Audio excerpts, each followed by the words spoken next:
All right. So, good afternoon to the audiences. Wow. Well, umuulan kasi kaya kailangan natin mag-record. Wala lang. Podcast lang. Anyway, so first is good day, good afternoon, good morning, or good night. Good night. Anong oras kayo nakikinig ng recording na ito ay binabati ko kayo. No? So, sana nag-enjoy kayo, chill lang kayo. Sana masarap ulam ninyo. Anyway, so today's lesson is about the Philippine popular culture, about the overview of culture and society. And this is the week one of the Philippine popular culture. So let's dive into it. All right. So ano ba yung Philippine popular culture, the overview of the culture and the society, 'di ba? So, well, the culture involves the symbols, language, norms, values, and artifacts that characterize any society and that shape the thoughts, behaviors, and attitude of the members of the society. Culture encompasses objects and symbols, the meanings given to those objects and symbols, and the norms, the values, and beliefs that pervade social life. So, isa-isahin natin ito, no? When we say culture, no, it involves, meron siyang five components. Number one is the symbols, no? Yung mga simbolo, ito yung mga object or nonverbal cues, nonverbal object, mga ganon. Nakikita natin that contains a meaning. So those are the symbols. Language, or I call it as a set of vocabulary. No? Isa siyang set ng mga salita na ginagamit ng isang society, ng isang mga o ng mga miyembro ng lipunan. And then the norms are the specific rules, no? Specific rules, standards, guidelines, and expectations, no, ng mga members ng society doon sa tao on a given situation. So bawat situation, meron tayong merong sinet yung society na mga rules and guidelines, and also they have expectations na hinihingi doon sa isang tao, no, during a certain situation. That's the norms. And then the values are typically these are abstract standards.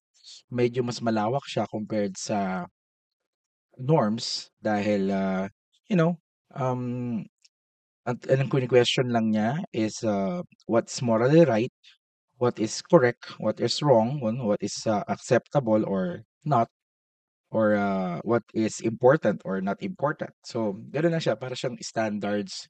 Standards pa rin siya, pero hindi gano'n ka specific like the norms. No? The values are medyo abstract or medyo malawak. And mamaya, pag-usapan natin, ba't nga ba naging mas malawak yon compared sa norms? And lastly is the artifacts, or artifacts are object. No, these are tangible object, mga nahahawakan ng mga bagay that somewhat um, contains meaning exclusive to the people within a certain society. So, yung meaning ng artifacts ay nandoon na nakapaloob or nauunawaan or mas naiintindihan ng mga tao na nandoon sa loob ng lipunan na yon. And then, these five components of the culture somewhat characterize the society. No, inuuri nila, no, kinakarakterize nila yung society, inuuri nila yung lipunan, um, and somewhat shapes the thoughts, behaviors, and attitude of the members of the society. Ba't nga ba kailangan nating uriin or i-characterize, no, yung society natin? Kasi um, ang bawat society or bawat member of the society has needs, may pangangailangan. And somewhat, if we characterize or categorize somewhat, other words, pero more on characterize, if somewhat we can characterize what kind of society a certain group of people is, mas madali nating matugunan or masolusyunan yung problema na kinakaharap nung society na yun. So, on a certain problem, there's a solution. Yun yung pinaka-idea. And somewhat characterizing the society will help us provide what is or what are the needs of a certain society. So, kailangan natin silang maunawaan at kailangan natin silang mauri para madali nating maibigay yung kanilang pangailangan. Therefore, also, on other hand, the symbols, the language, the norms and values and artifacts are also shapers of thought, behavior, and attitude of the member of the society. Itong 5 na 'to yung humuhubog kung paano mag-isip yung mga tao sa lipunan, 'no, paano sila magbe-behave, paano sila kikilos, gagalaw, mag-iisip, 'no, magdedesisyon, 'no, sa kanilang pang-araw-araw na pamumuhay. Culture encompasses objects and symbols, the meaning given to those objects and symbols, and the norms, values, and beliefs that pervade social life. Lahat ng, lahat ng bagay dito sa lipunan natin are said to be associated lamang or alam mo yun, yung association, yung concept ng association, we associate meaning to things.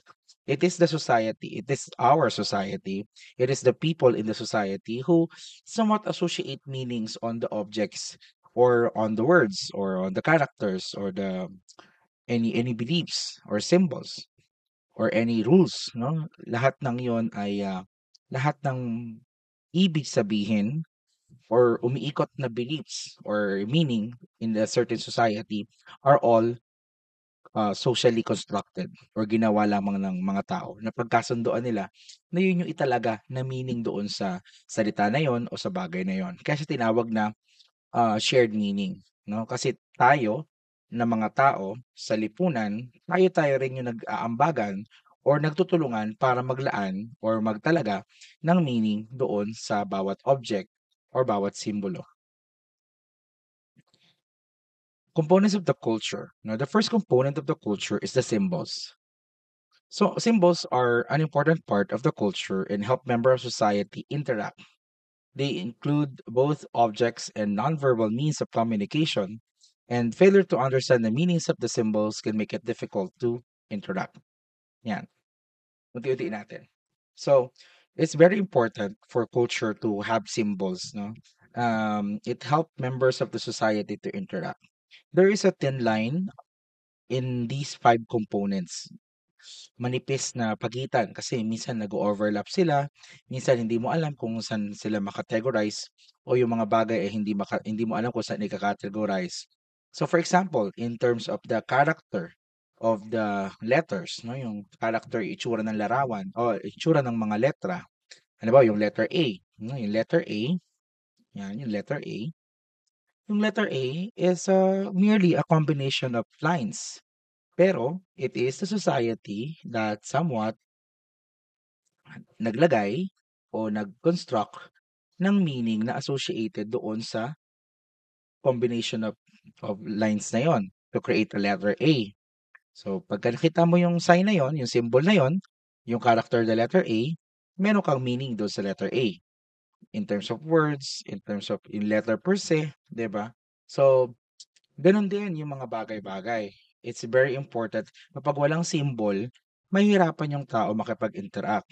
Kasi nga, it is symbols are one of the arsenal or alam mo yun, gamit na ginagamit ng mga tao para magkausap-usap or magkaintindihan sila.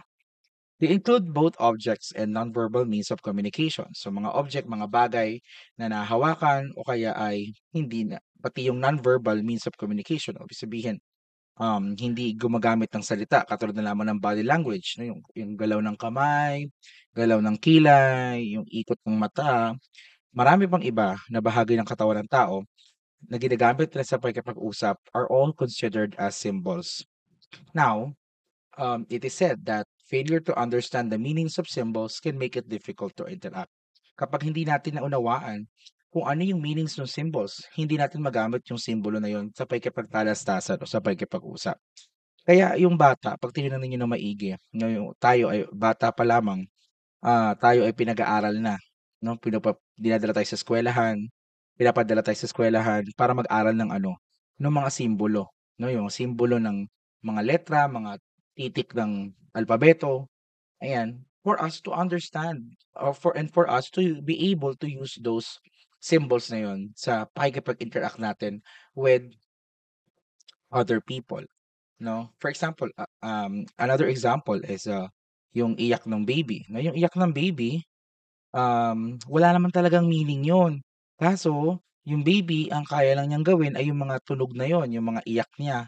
And somewhat, it is us, the people or yung mga naunang nabuhay kasi dun sa baby na yon, yung mga matanda, yung mga magulang, somewhat through our experiences with these sounds, yung mga sounds na ginagawa ng baby, nag-associate tayo ng meaning doon. Kaya kapagka narinig mo yung bata na umiiyak, 'no, puwede mong pakinggan yung iyak ng bata and somewhat associate a certain, need na kaantabay or nakalakip doon sa iyak niya.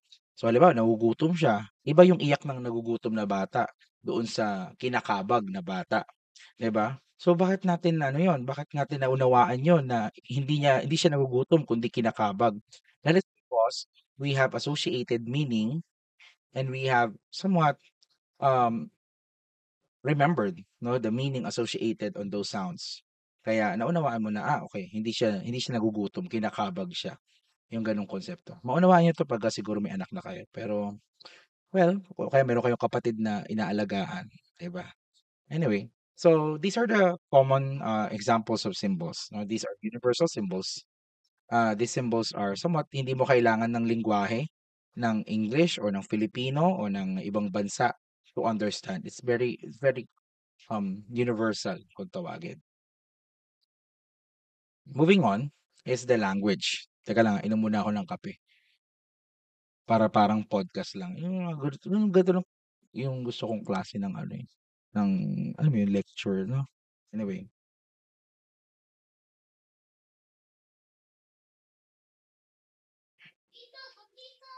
alright. So, language. Language are components of culture. No? Language is another important element of culture and very fundamental to communication. Yan, yun na. Kita niyo na ako.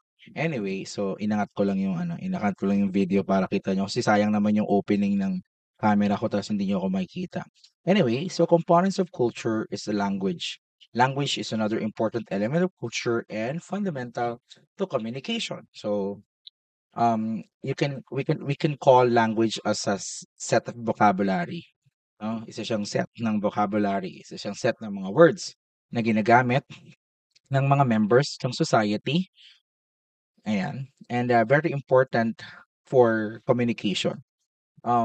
Language somewhat has something to do with the verbal and the written way of communication. So, sa pamamagitan ng mga salita, sa pakikipag-usap, at sa pagsulat, we use the language.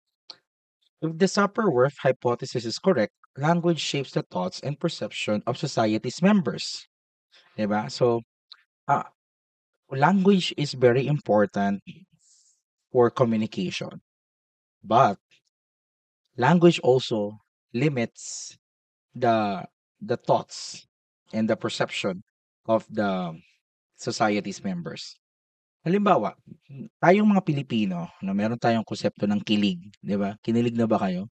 Naranasan niyo na bang kinilig? Kung kinilig na kayo, tell your story in the comment section. Hindi, joke. May gano'n. Anyway, so yung kinilig kayo, 'di ba? Kilig. Parang 'pag sinabi mong kilig, ang daling maintindihan ng salitang kilig, 'di ba? 'Yan.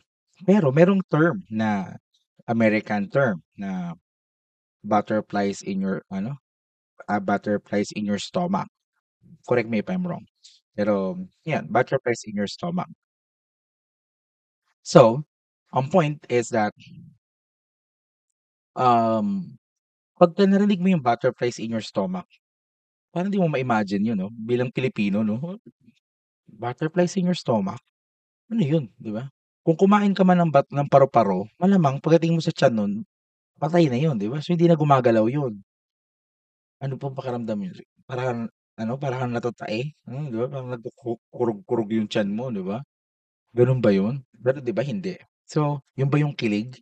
So, in somewhat hindi mo ma-imagine or hindi mo maunawaan yung isang term kung hindi mo alam yung meaning ng term na yun. So that's why language shapes the thoughts. Yung pag-iisip mo, di mo maintindihan yung meaning ng term na yon, no, nung language na yon o nung word na yon. Kasi nga, hindi ka naman familiar doon sa language na yon. Di ba? May gets yung point. Yung point is that somewhat the language limits yung kaya lamang natin, yung alam lamang natin na salita o yung mga salitang nauunawaan lang natin, yung kaya nating ma-imagine or maisip. Ayun. And of course, the another example is the bayanihan. Ano ba yung bayanihan, sir? Yung bayanihan is where it's a community activity kung saan kung sa probinsya ka nakatira, no, sa mga probinsya ka nakatira, uso kasi yung mga bahay doon. Yung mga bahay kasi sa probinsya, ang uso doon is mga kubo na pwedeng mabuhat, pwedeng i-lift and then lift pat doon sa ano, sa iba pang lugar. Yun. So, ang ginagawa yung mga tao, pagkalilipat na ng lugar, yung kubo mismo, yung binubuhat, sama-sama sila nagtutulong-tulong para mabuhat yung kubo papunta sa ibang lugar. That's the bayanihan na term. No? Kaso, since we are living in Metro Manila, no, na yung mga bahay ay bato, sementado na yung mga bagay-bagay, 'di ba? Ang term natin sa bayanihan ay pagtutulungan kung saan nagkakaisa yung mga kababayan natin sa oras ng sakuna o kaya sa oras ng pangailangan katulad ng may bagyo o kaya may sunog, no? Nagtutulungan-tulungan sila, nag-aagapayan sila. Ayan. We call it bayanihan. Pero, yung maiisip mo kapagka narinig mo yung isang salita ay limitado, 'di ba? Base sa karanasan mo doon sa ano na yon, sa salita na yon o doon sa meaning na associated doon. Kung ikaw ay nakatira sa probinsya kung saan nakakita ka ng mga bahay na nililipat from one place to another, yun yung term mo ng bayanihan. Kapag ikaw naman ay nakatira doon sa Metro Manila halimbawa, kung saan wala namang bahay na binubuhat, iba yung meaning mo, no, ng bayanihan. So, yun, later on i-discuss pa natin yung Sapir-Whorf hypothesis. Now, next is the our culture can be taught of a lens through which we experience the world and develop shared meaning. It follows that the language that we use is created in response to cultural needs. In other words, there is an obvious relationship between the way in which we talk and how we perceive the world. One important question that many intellectuals have asked is how the language that our society uses influences its culture. So, isa-isayin natin yan. Sabi diyan, our culture can be thought of as a lens through which we experience the world and develop shared meaning. So, pwede mong gamitin yung lengguwahe bilang, ano mo yun, parang telescope, eyeglasses, no, to experience the world para maranasan mo yung mundo. Ibig sabihin kapag pumunta ka sa isang lugar, mahalaga na maunawaan mo yung lengguwahe na ginagamit sa lugar na yon para mas maunawaan mo kung ano-ano yung mga bagay-bagay. Yun nga yung dahilan kung bakit kailangan marunong ka mag-Nihongo pagka punta ka ng Japan. Bakit nga gano'n, sir? Kasi sa Japan, hindi sila gumagamit ng English. Hindi yung mga locals ay hindi gumagamit ng English for speaking.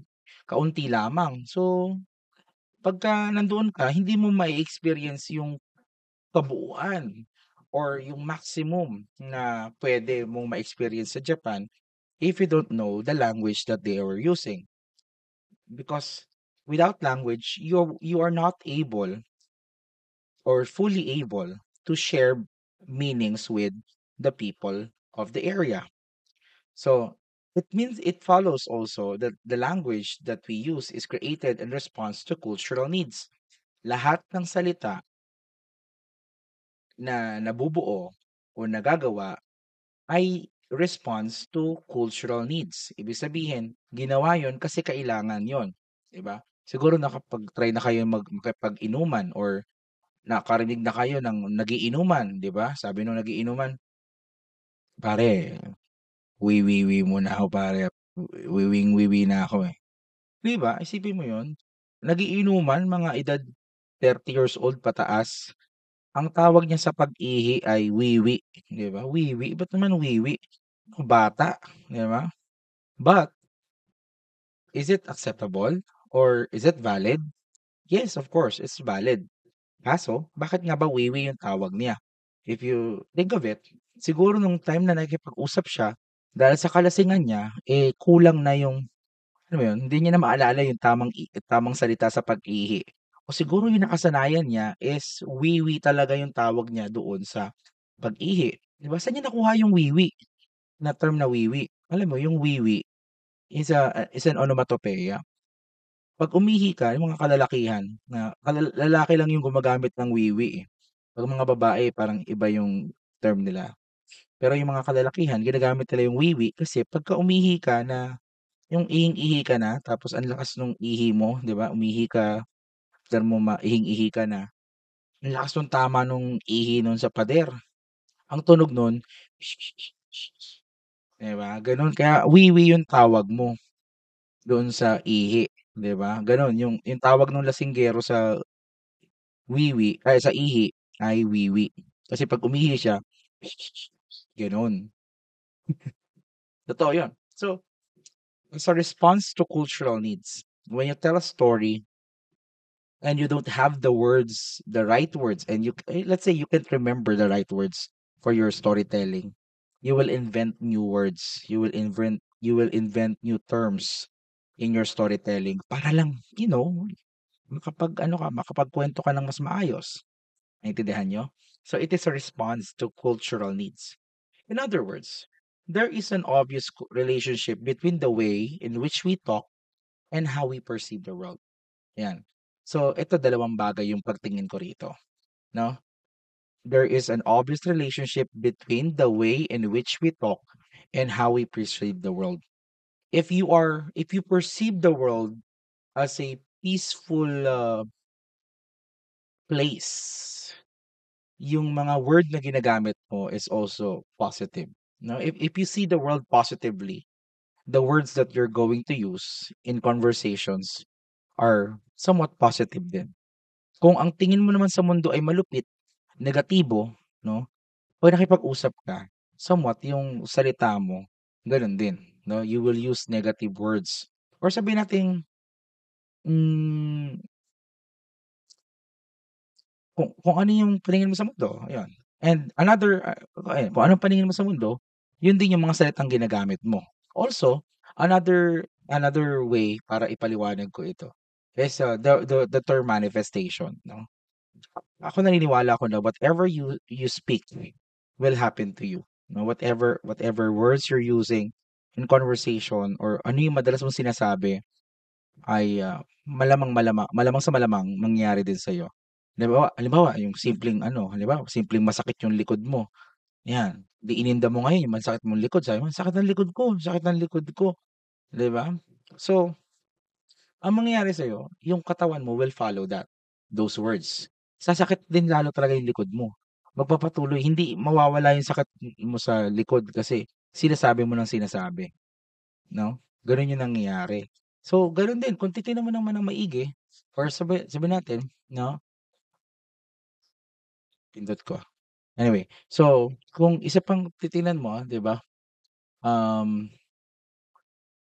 bakit ka hindi umuunlad sa buhay?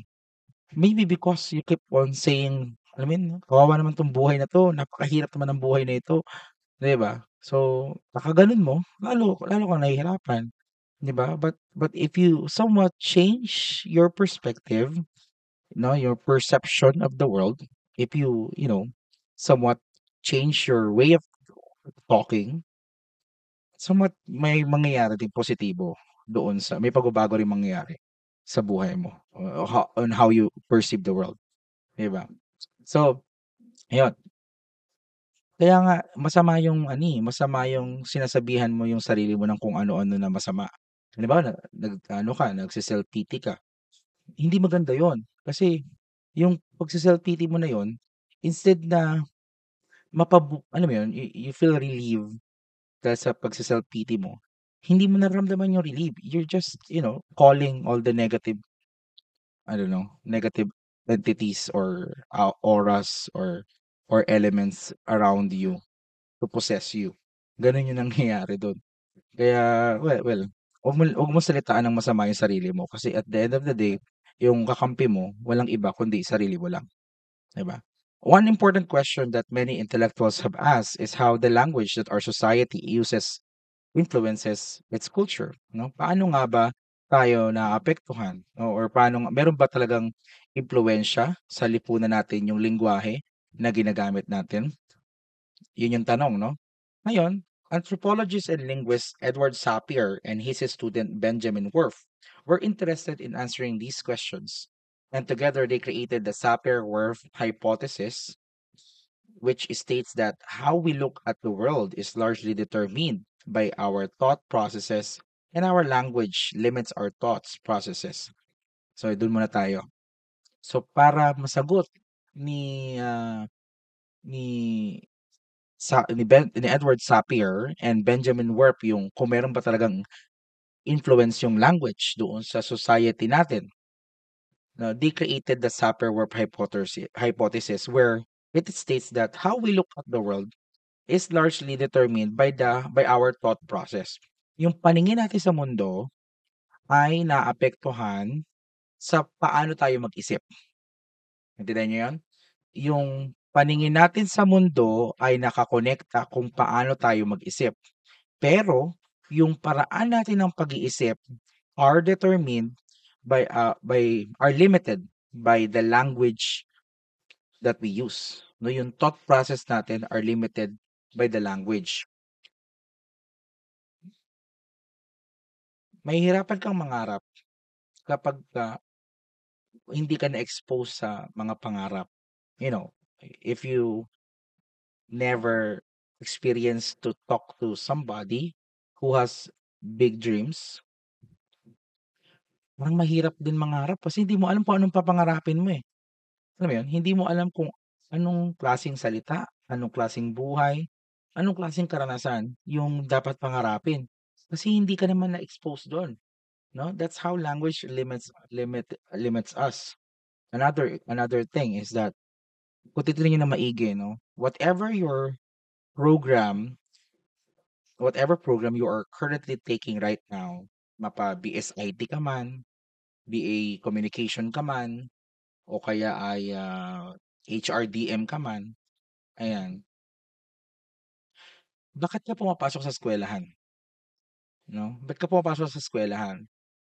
You go to school for learning the terminologies that are used in your profession. Kaya ka pumapasok sa eskuwelahan para maalala mo, matandaan mo yung mga termino na ginagamit ng profession mo, 'no? Kung HRD ka, sa HRD na industriya 'no, ng Human Resource and Development and Management, may mga terminolohiya dun. Yun yung dapat inaaral mo, tinatandaan mo para ano, para yung pag-iisip mo, hindi ka na lang sa pag-iisip ng isang estudyante o kaya yung pag-iisip mo ay hindi ka na nandoon sa normal na lamang na tao kundi nandoon ka na sa pag-iisip, yung thought process mo ay running na through the terminologies of your profession. Eto yung isa pang ideya nun is that ang mga Pilipino ay nahihirapan magsalita ng Ingles. Bakit nga ba nahihirapan magsalita ng English yung marami sa mga Pilipino? The reason is because we speak in English through translation. Paanong translation, sir? Nag-iisip tayo sa Tagalog, sa wikang Tagalog, and then tina-translate natin yun into English bago natin sabihin. But that process is too long, 'no? Masyadong mahaba yung proseso na yun. Ano yung tip or ano yung dapat daw na ginagawa natin? If we want to speak in English, we have to think in English, 'di ba? Nagets niyo yung point? Para matanggal yung limitations. Ibig sabihin, kapagka sa English ka na nag-isip, direkta mo na siyang masasabi. Mas mabilis yung proseso and you sounds proficient or, expert of the language. Gano'n din, balik tayo dun sa profession ninyo, dun sa inaaral ninyo. Kaya ninyo inaaral yung mga lengguwahe, mga salita ng programa ninyo o ng profession ninyo is para mag-isip na kayo doon sa lengguwahe na yon at mag-work na kayo sa language na yon. So, yung thought process ninyo ay gagana na 'no, yung thought process ninyo ay gagana sa lengguwahe na yun.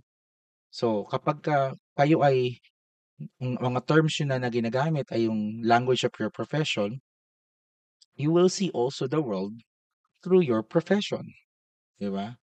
Gano'n yung point. You look at the world based on your thought process, but your thought process are limited by your language.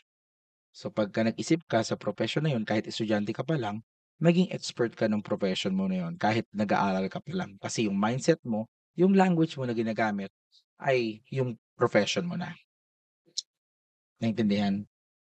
Naintindihan mo? Ayan. So, yeah, 'di maganda. Oo. Pagka naintindihan mo 'to, mag-subscribe ka na tapos i-share mo na. Anyway, so since the Sapir-Whorf hypothesis theorizes that our language use, yung ginagamit nating language, shapes our perspective of the world, it follows that people who speak different language have different worldviews. 'Di ba? Kapag marami ka ng lengguwaheng alam, mas malawak yung pananaw mo, mas malawak yung paningin mo sa mundo kasi ang dami, hindi mo na siya inuunawa in a certain language kundi multiple language, gano'n yung point. Um, Ayun, the more language you know, the open-minded you become. Okay, let's go to the third component. Yeah. The third component of the culture is the norms. Norms are also called social norm, are the specific rules, guidelines, and expectations of how people should behave in particular situations. Ito yung mga specific na mga batas, guidelines, rules and regulations, do's and don'ts, yan, and expectations no, na sineset ng society to people of how they should behave on in a particular situation. In other words, these are the concrete rules. Pag sinabing konkreto na rules, merong naka black and white, ibig sabihin nakasulat, 'di ba? Para siyang yung 10 utos. The 10 utos are concrete rules. Yun yung dapat na sinusunod kasi nakasulat yon. Para siyang yung batas ni Hammurabi na nakaukit doon sa pader, na 'di ba sa wall na stone, 'di ba? Ganun yung norms. Sa atin, we have the rules and the law. We have the law in the Philippines and the Philippine Constitution, ayan. Yung mga nasa manual ng libro o nasa mga manual ng eskwelahan, those are specific rules. There are specific guidelines and somewhat the society, that specific society expects others or members of its society to follow those rules. Now, itong mga utos na ito, ayan, um, are are sometimes internalized or said to be enforced. Pag internalize ito, these are incorporated within the individuals so that there is conformity without external rewards or punishment. Kapag ka-enforce naman, it is by positive or negative sanctions from without. So, paano yun? Halimbawa yung bata, no, yung bata, pag sinabi mo sa bata, naglalaro yung bata ng baso halimbawa, ta's nabasag niya yung baso. Siyempre, papaluin mo yung bata o kaya pagsasabihan mo yung bata na hindi maganda yung ginawa mo, mali yung ginawa mo, wag mo na ulitin yon. Ang tanong is, gagawin pa ba niya ulit yon or magagawa pa ba niya ulit yon? May posibilidad ba na makabasag pa ulit siya ng baso? Ang sagot is oo, 'no? Possible pa rin. And then, 'pag nakabasag ulit siya ng baso, pagsasabihan na lang natin siya ulit-ulit hanggang sa dumating yung point na ma-realize niya na, masama yung pagbabasag ng baso, kailangan mag-ingat ako, ayan, para di makabasag ng baso. So, ang tawag dun sa internalize or unti-unti. Sa eskwelahan natin, sa pamilya natin, norms are being internalized. Alam mo yun? Paunti-unting ipinapasok sa atin. Gano'n yung internalized norms or social norms. Specific rules, 'di ba yung utos yung ano, yung sa bawat pamilya meron tayong parang mga bawal gawin, puwedeng gawin. Ini-internalize 'yan, bata pa lamang tayo itinuturo na sa atin ng mga magulang natin kung ano yung dapat na pag-uugali ng mga miyembro ng pamilyang iyon. So, that's internalized. Ngayon, ano naman yung enforce? 'Pag sinabi nating enforce, ito yung merong positive or negative na sanctions. Biglaan. Biglaan yung pag pag i-implement ng rules, guidelines, and expectation. For example ay 'yan, yung pagpasok niyo sa eskuwelahan, 'di ba? 'Pag pumasok kayo sa eskuwelahan, meron niyang rules and guidelines, and meron silang expectation sa inyo, katulad ng pagsusuot ng uniform. So, pagka nagsuot ka ng uniform, sumunod ka, na-meet mo yung expectations ng eskuwelahan, mare-rewardan ka, papasukin ka, makakapag-aral ka, makakapagtapos ka. Kapagka hindi ka naman sumunod, 'no, may sanction na matatanggap ikaw. Ano yung sanction na yun? Puwede kang hindi papasukin o kaya, isuspindi ka, ayun. So, ang tawag doon is enforce. So, norms can be either internalized or being enforced to the people of the society. The social unit sharing particular norms may be small, yan, a clique of friends, dalawa kayo, mag-jowa, hanggang sa it may also include all adult members of the society. So, yung in terms of laki kung sino yung saan umiiral, gaano karami yung pinag-iiralan, 'no, or may effect, nagte-take effect yung norms, ay nagsisimula sa pinakamaliit. Dalawa lang kayo, 'no, dalawa kayo. Hindi puwedeng isa ka lang, ano yun, ikaw na yung authority, ikaw pa yung ano, tagasunod. 'Pag lahat kayo ay presidente, sino ang vice presidente, gano'n lang yung gano'n lang ideya. So, dapat laging dalawa o higit pa. So, halimbawa, kayong mag-jowa, 'di ba? 'Pag may mag-jowa kayo, meron kayong specific rules, guidelines, or expectation, 'di ba? Parang specific rule, kailangan ako lang. Hindi ka puwedeng magmahal ng iba, dapat ako lang kasi jowa mo ko, 'di ba? Gano'n yung konsepto. May expectations ka, 'di ba? Pagka jowa kita, kailangan susunduin mo ko, ihahatid mo ko, mga gano'ng konsepto. So, 'yan, puwede siyang gano'n o kaya isang buong lipunan. Norms are more specific than values or ideals. Honesty is a general value, but the rules defining what is honest behavior in a particular situation are said to be norms. Yan. So, mas malawak yung values compared sa norms. Yan. Yung honesty, yan, isipin mo yung honesty, yung word na honesty, it is a values. Bakit nga ba siya values? Kasi tingnan mo yung values. Yung values, tama ba yon o mali? Good ba yon? O mabuti ba yun o masama? Yun ba ay mahalaga o hindi? Yun lang yung question ng values. Unlike norms that are very specific. Ano, 'no? So, anong mga rules yung dapat na ma-meet ng isang tao to define that he is honest on a certain particular situation. Okay? Now, the components of the components of culture, the norms, and the function, no? Yung why there are two, sorry. These are the two school of thoughts regarding why people conform to norms. Ba't nga ba tayo pumapayag? Ba't nga ba tayo sumusunod dun sa guidelines, and why do we try our best to meet the expectations of the society, 'no, na yung sinet ng society? There are two schools of thought, may dalawang pag-iisip. Yung una is the functionalist school of sociology. The functionalist school of sociology maintains that yung norms daw, reflect a consensus, common value system developed through socialization. So, yung mga tao nag-usap-usap at nagtalaga, 'no, na, ito yung gagawin natin, 'no? Ganito dapat, ayan. So, through socialization, so sa pakikipag-usap, pakikipagkapwa, na-realize nila na ito yung mga dapat na ano, ito yung mga dapat na ginagawa natin. Ito yung mga specific rules, guidelines, and expectation na dapat siniset natin. The process by which an individual learns the culture of his group. So, yung mga tao sa paligid natin, they created the norms.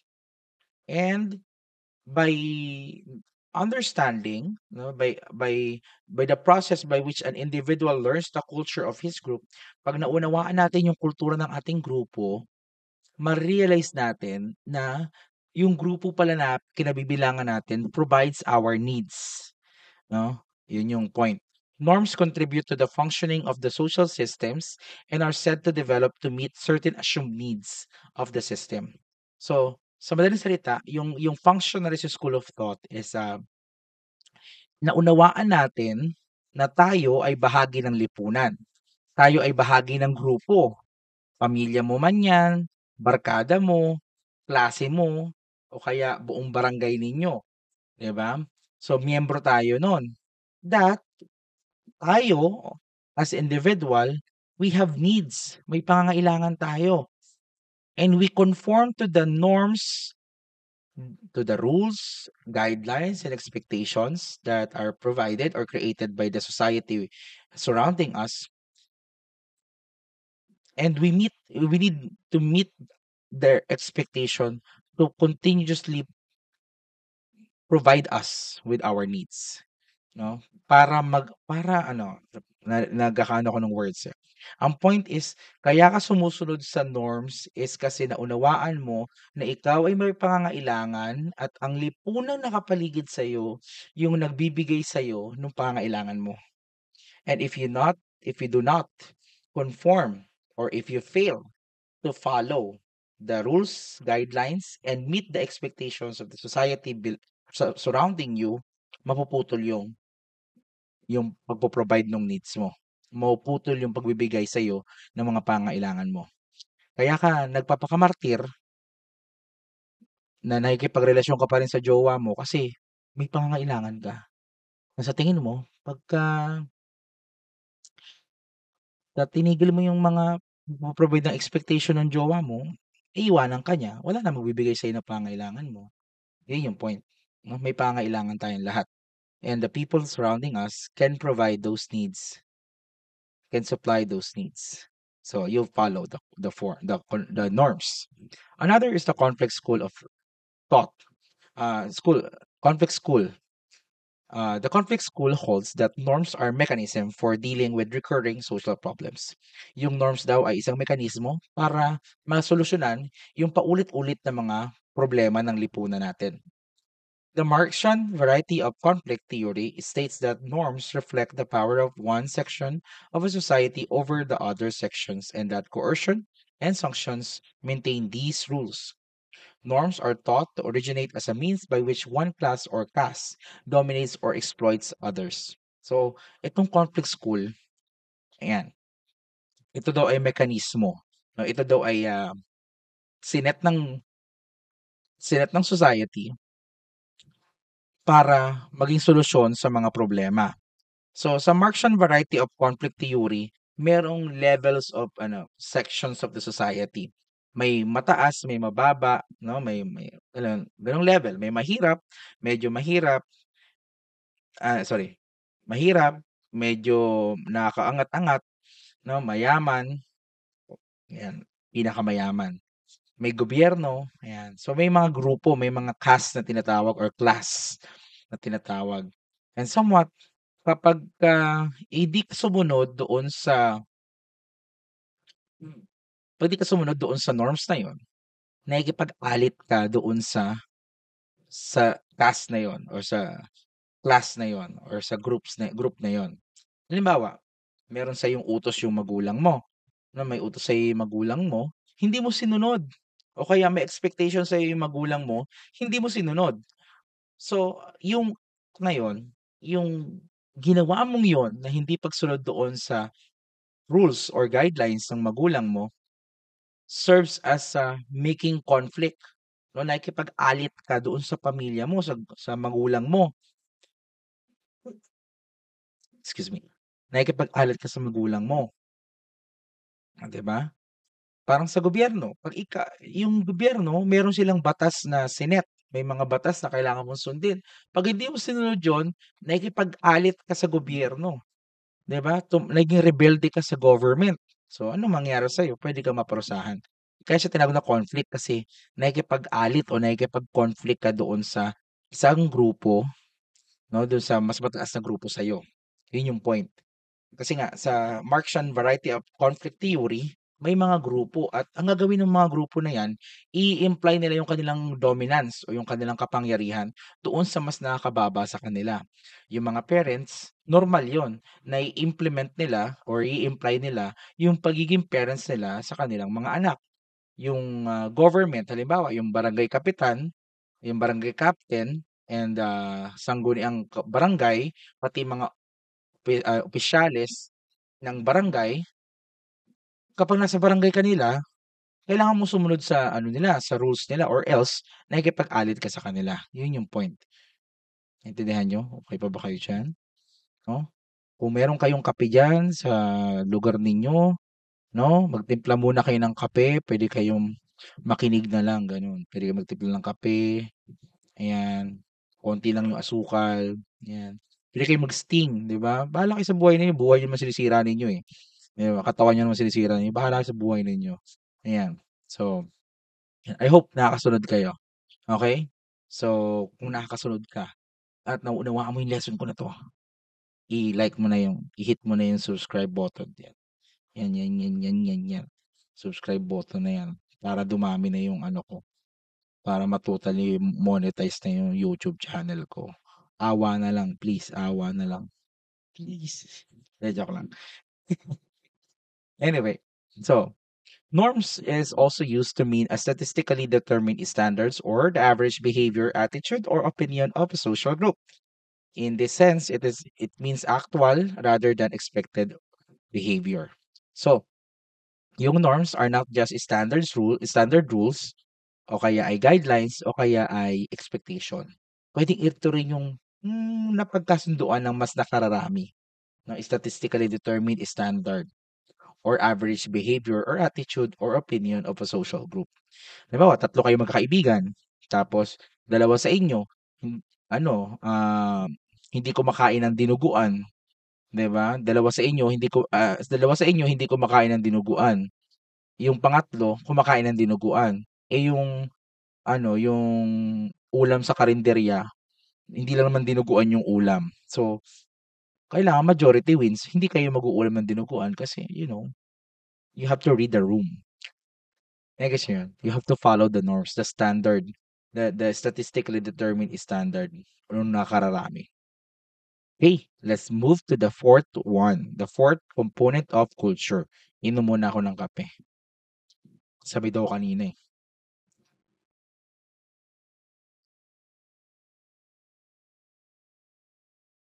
So, pasensya na kayo wala eh, kasi alam mo yun, okey rin yung ganito kasi 'di ba, na para ka lang nanonood ng YouTube, 'di ba?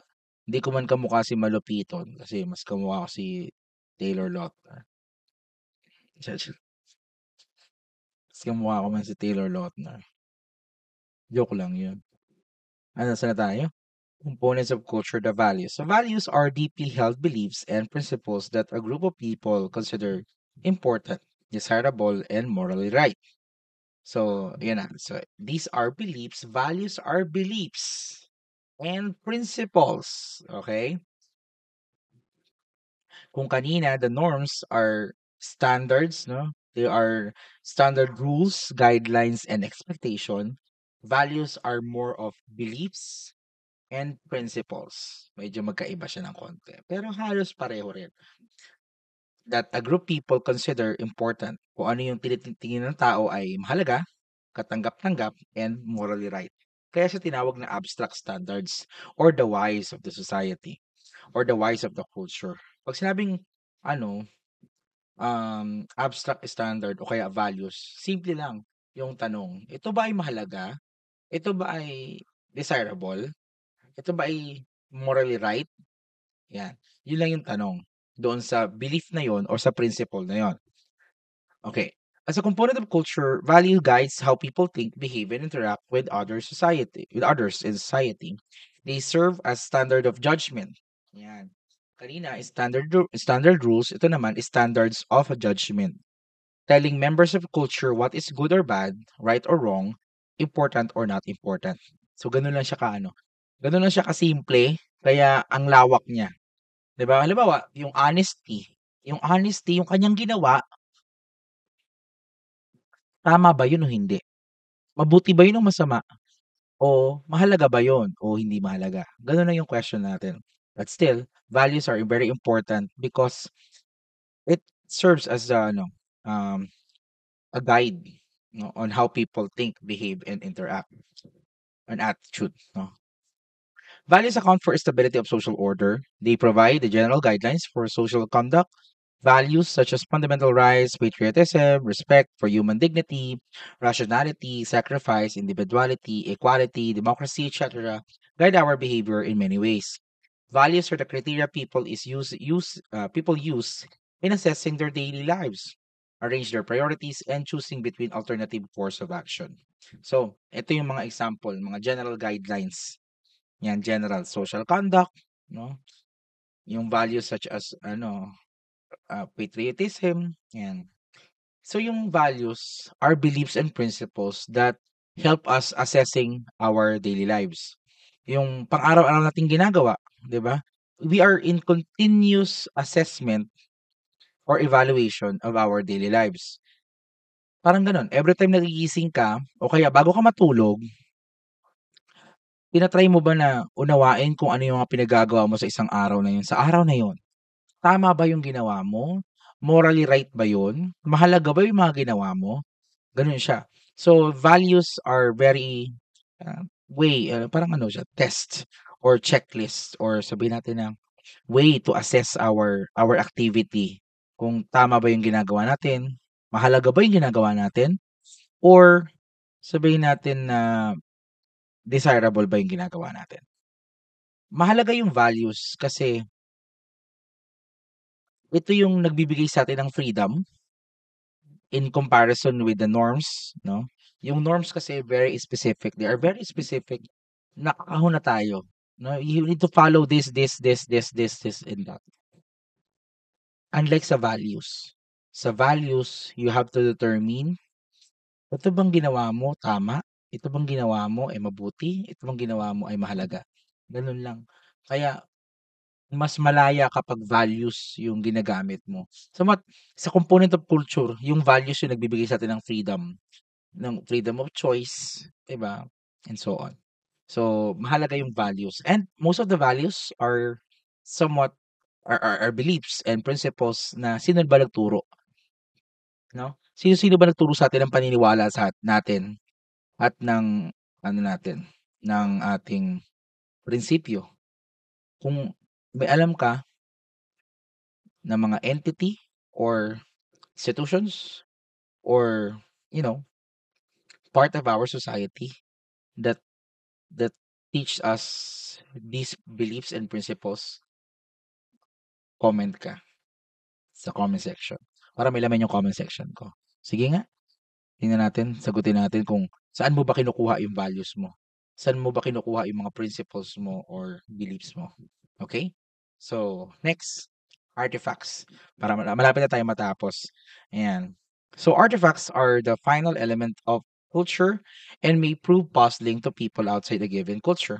However, artifacts often make much sense from the perspective of the people living amid a given culture. So yung artifact daw may prove puzzling to people outside a given culture. Hindi 'to maunawaan ng mga taong na labas ng kultura.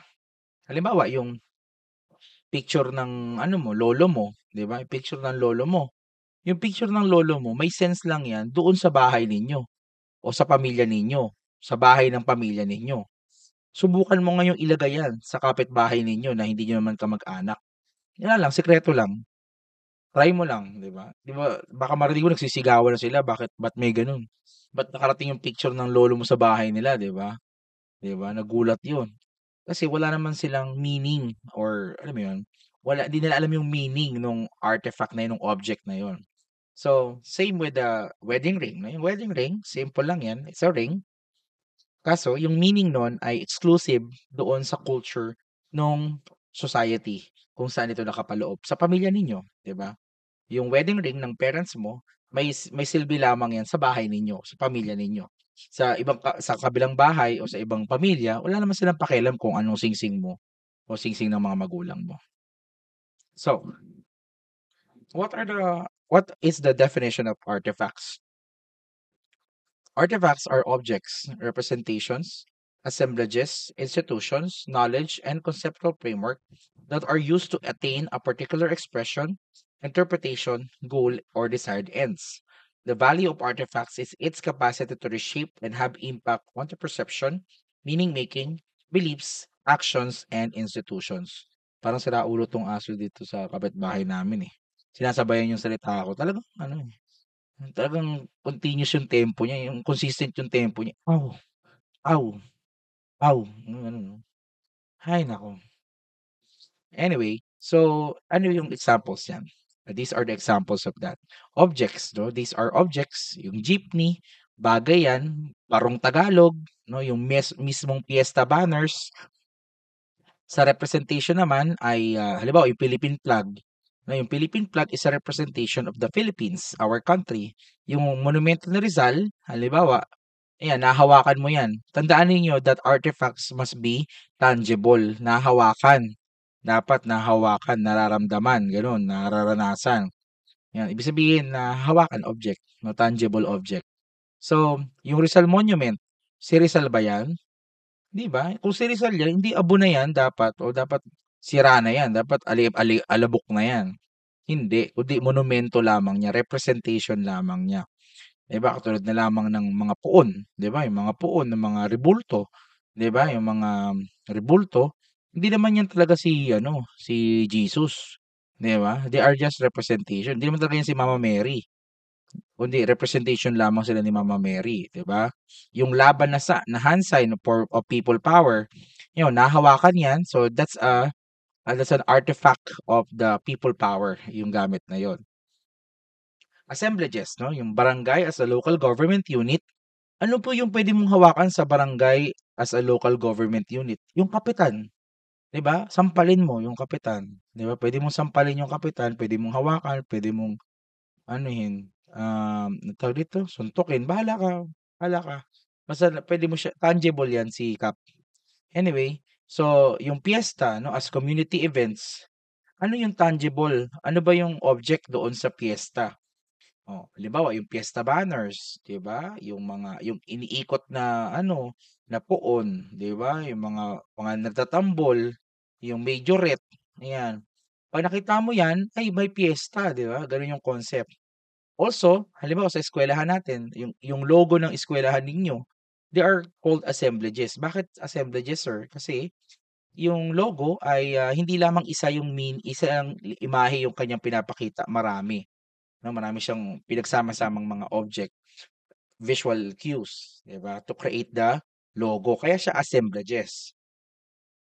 Okay, institutions 'no, the Catholic Church, the Department of Education, the family system. Lagi ninyong hahanapin kung ano yung object na puwedeng mag-represent doon sa mga institution na yon. Halimbawa sa Catholic Church, yung simbahan ng Catholic Church can be an artifact of the Catholic Church, yung Biblia, 'di ba?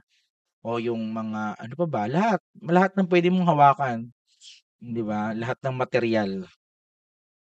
'Di ba, sabi nga ni Shanty Dope, lahat ng bagay sa mundo, 'di ba, kayamanan, karangalan, puwede mong hawakan dito sa ibabaw ng mundo, 'di ba, kinantahan ko pa kayo, 'di ba?